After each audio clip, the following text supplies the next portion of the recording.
اب انہوں نے سلسلہ شروع کیا تو اب اس شیطان نے کہا کہ 3 مقامات پر خبردار، 3 مقامات پر دیکھیے میں بدلہ چکانے آیا ہوں، اے نوح 3 مقامات پر مجھے یاد کرنا، 3 مقامات پر میں انسان سے بڑا نزدیک ہوتا ہوں اور بڑی آسانی کے ساتھ انسان کو گمراہ کر دیتا ہوں۔ جناب انہوں نے کہا وہ کون سے مقامات ہیں؟ کہا کہ دیکھو ایک تو اس وقت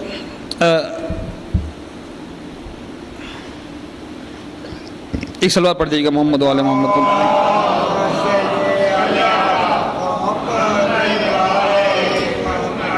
جناب انہوں نے کہنے لگا دیکھو 3 موقع پر جو ہے مجھ سے بڑا خبردار رہنا، بہت میں انسان کے بڑا نزدیک ہوتا ہوں اور انسان کو برباد کر دیتا ہوں۔ جناب انہوں نے کہا کون سے مقامات؟ کا سب سے پہلے غصے کے وقت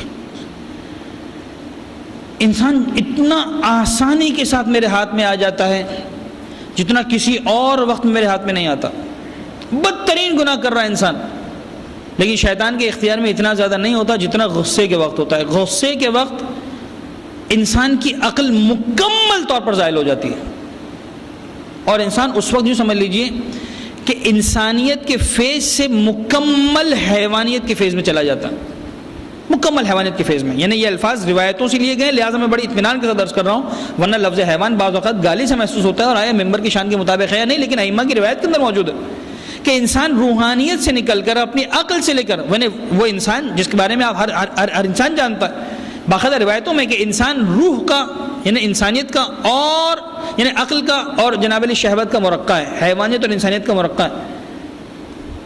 تو انسان اس وقت اپنی انسانیت کے فیز کو بالکل چھوڑ دیتا ہے، اپنی روحانیت کے فیز کو بالکل چھوڑ دیتا ہے، اپنی عقل کے فیز کو بالکل چھوڑ دیتا ہے جب انسان غصے کے عالم میں ہوتا ہے، اور غصے کے عالم میں شیطان انسان سے وہ کام کروا لیتا ہے کہ انسان باقی عام حالت میں شاید اتنی آسانی سے کرنے کو تیار نہ ہو۔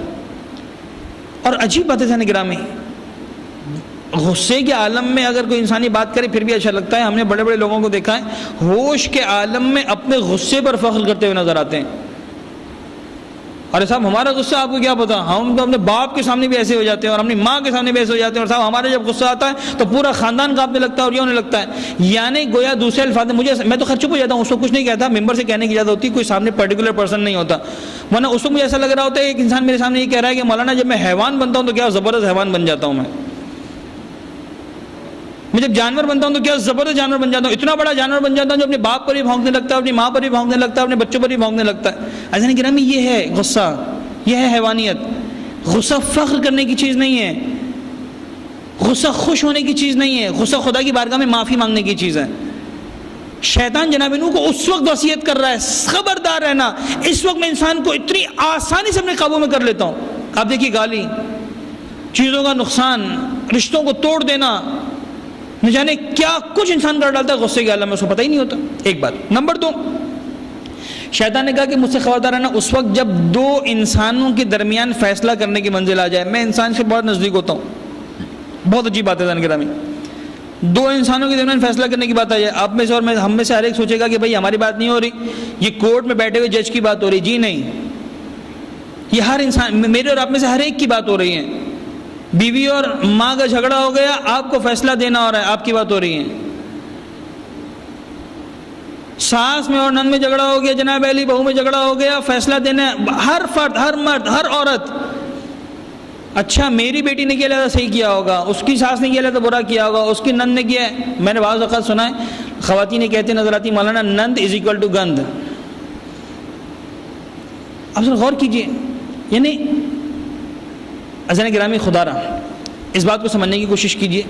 شیطان کہہ رہا ہے یہ وہ مرحلہ ہے جہاں میں انسانی کے ساتھ آسانی کے ساتھ انسان کو اپنے قابو میں کر لیتا ہوں، وہ میرے ہاتھ میں اس طرح مٹھی میں ہوتا ہے جیسے بس ختم، جو کروانا چاہوں میں اس کے ساتھ کروا سکتا ہوں، جتنا بڑا گناہ کروانا چاہوں کروا سکتا ہوں۔ جب انسان 2 کے درمیان فیصلہ کر رہا ہے، چاہے اسے فیصلے کی کرسی پہ نہیں بٹھایا گیا لیکن قدم قدم پر مثالیں واقعات بے شمار ہیں، but I have to go through. تیسرا مقام جہاں شیطان کہہ رہا ہے جناب نوح سے کہ نوح خبردار رہنا، میں بڑا نزدیک ہوں انسان کا، بہت آسانی کے ساتھ انسان کو گمراہ کر دیتا ہوں۔ یہ وہ منزل ہے جب کسی نامحرم کے ساتھ خلوت کے عالم میں ہوں،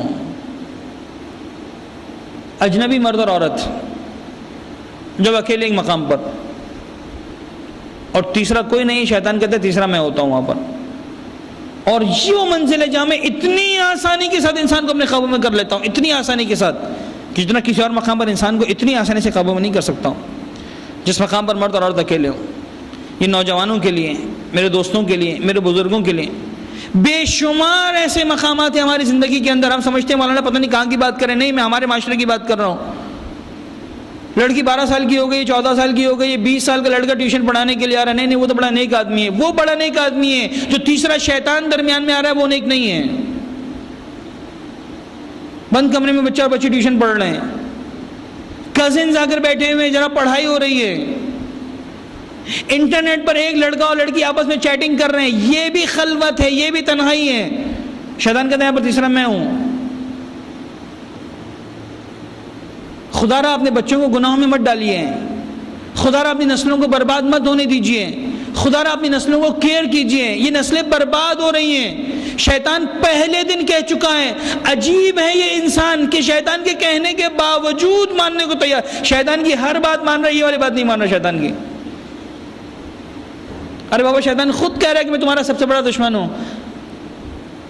الم اعہد الیکم یا بنی آدم اللہ تعبدوا الشیطان انہ لکم عدو مبین. سورہ یاسین.